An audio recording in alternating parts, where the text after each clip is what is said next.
செய்தி. பெஞ்சல் புயல் பாதித்த மாவட்ட மக்களுக்காக சிறப்பு சிறு வணிக கடன் திட்டமானது கொண்டு வரப்பட்டிருக்கிறது.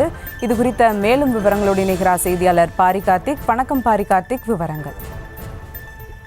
கூட்டுறவுத்துறையின் மூலம் புயலால் பாதிக்கப்பட்ட விழுப்புரம், கள்ளக்குறிச்சி, திருவண்ணாமலை, கடலூர், தருமபுரி மற்றும் கிருஷ்ணகிரி மாவட்ட சிறு வணிகர்களுக்கு சிறப்பு சிறு வணிக கடன் திட்டம் தற்போது அறிமுகப்படுத்த உள்ளதாக அமைச்சர் பெரியகருப்பன் தெரிவித்திருக்கிறார். அதன் அடிப்படையில் வருகின்ற 6/12 முதல் 12/12 வரை இந்த முகாம்கள் நடைபெறவிருக்கின்றன. அதே போல விழுப்புரம் மாவட்ட மத்திய கூட்டுறவு வங்கி மற்றும் மரக்காணம், திருக்கோவிலூர், பெரிய சிலவை, கண்ணாச்சிபுரம், விக்கிரவாண்டி ஆகிய கிளைகளிலும், கடலூர் மாவட்டத்தில் மத்திய கூட்டுறவு வங்கி மற்றும் மஞ்சள் குப்பம், செம்மண்டலம், கூத்தாப்பாக்கம், நெல்லிக்குப்பம், பண்ருட்டி ஆகிய கிளைகளிலும் நடைபெறுவதாக தற்போது அறிவிப்பான வெளியிடப்பட்டிருக்கிறது. இதன் மூலம் ரூபாய் 10,000 முதல் 1 லட்சம் வரை சிறு கடன்கள் வணிகர்களுக்கு வழங்கப்படும் என்றும் அதில் தெரிவிக்கப்பட்டிருக்கிறது.